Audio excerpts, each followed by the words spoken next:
Kita beralih ke informasi selanjutnya, Saudara. Seorang tahanan bernama Arkin Anabira alias Arkin, 20 tahun tewas di dalam sel Polsek Katikutana, Kabupaten Sumba Tengah, Provinsi Nusa Tenggara Timur. Arkin merupakan warga desa Malinjak, Kecamatan Katikuna Selatan, Kabupaten Sumba Tengah, Nusa Tenggara Timur, ditahan oleh polisi pada Rabu 8 Desember malam.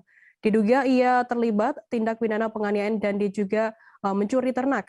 Namun menurut penuturan keluarga saat penangkapan petugas tidak mengatakan apapun soal hal tersebut. Keesokan harinya, polisi menginformasikan bahwa Arkin telah meninggal dunia. Informasi lebih lengkapnya akan disampaikan oleh rekan jurnalis kami. Dari Pos Kupang ada Irfan Hoy yang saat ini sudah tersambung bersama kami. Halo, selamat siang. Halo Firda, selamat siang. Irfan, bisa Anda informasikan bagaimana kronologi penangkapan Arkin Anabira hingga yang bersangkutan tewas di Polsek Katiguna?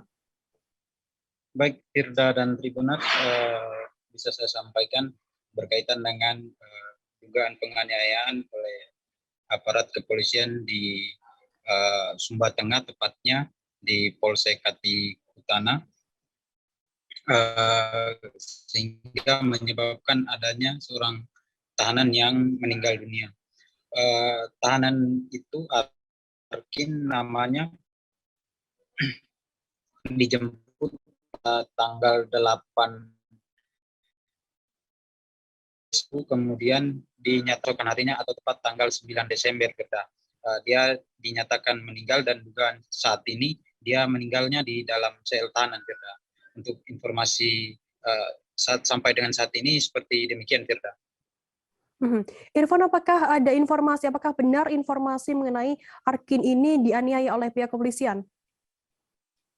Baik, Firda, seperti yang saya sampaikan tadi, menurut keterangan dan juga informasi yang kita peroleh, termasuk dari Kapolda NTT, Irjen Latif, dia menyampaikan bahwa sampai dengan saat ini pihaknya masih mendalami proses itu. Memang ada dugaan-dugaan mengerucut ke sana berkaitan dengan dugaan penganiayaan oleh aparat setempat di polsek setempat, tetapi dia menyampaikan agar hal ini belum bisa disimpulkan karena masih dilakukan pendalaman dan juga penyelidikan terhadap oknum-oknum aparat yang kemudian menangani tahanan tersebut dan dinyatakan meninggal pada beberapa waktu lalu itu, Firda. Demikian. Kemudian apa yang dilakukan oleh Kapolda NTT sendiri dalam menyelidiki adanya dugaan keterlibatan oknum anggota polisi dalam tewasnya tahanan tersebut? Baik, Firda.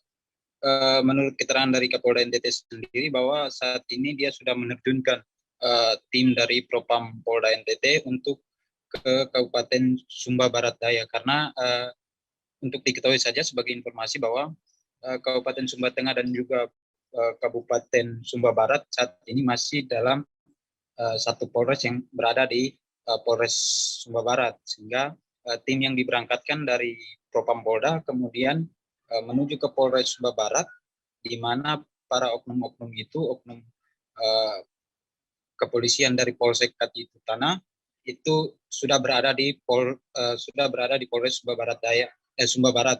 Kemudian tim akan melakukan pemeriksaan dan pendalaman lebih lanjut. Kemudian nantinya hasilnya dibawa ke Kota Kupang dan disampaikan ke Kapolda NTT sebelum sebelum hasil penyelidikan itu disampaikan ke publik, Firda. Demikian. Irfan, beredar informasi bahwa Kapolda NTT ini telah mencopot 4 anggota polisi yang diduga terlibat dalam penganiayaan tahanan tersebut. Apakah informasi terkait hal ini benar atau seperti apa informasinya? Ya, benar, Firda, bahwa kemarin Kapolda Latif sudah menyampaikan dan sudah mengkonfirmasi hal itu bahwa 4 oknum aparat di polsek tersebut telah menjobkan sudah dan saat ini sedang ditahan di Polres Sumba Barat guna menjalani pemeriksaan lebih lanjut dari tim Propam yang dikirim oleh Polda NTT itu sendiri, Firda. Sampai dengan saat ini tim itu juga belum kembali ke Kupang. Tadi kita sempat konfirmasi lagi, tetapi sampai dengan saat ini belum ada informasi lanjutan berkaitan dengan penanganan kasus itu, Firda. Sampai dengan saat ini kita juga masih menunggu informasi dan juga hasil penyelidikan yang dilakukan oleh tim Propam itu, Firda. Demikian. Baik, terima kasih rekan jurnalis dari Pos Kupang Irfan Hoy atas laporannya. Selamat bertugas kembali. Dan tadi Tribuners, Irfan juga sudah menghimpun keterangan dari Kapolda NTT Irjen Pol Lotaria Latif. Berikut liputannya untuk Anda. Perintah akan berangkat hari ini dari Itwasda, dari Propam, ya, dan nanti akan bergabung dengan Polres. Anggota yang indikasi menangani kasus tersebut pada saat itu sudah saya copot, sudah saya amankan dan untuk diperiksa di Polres. Ada 4 orang ya yang kita amankan dan kita minta pertanggungjawaban dan kita nanti laksanakan pemeriksaan secara utuh.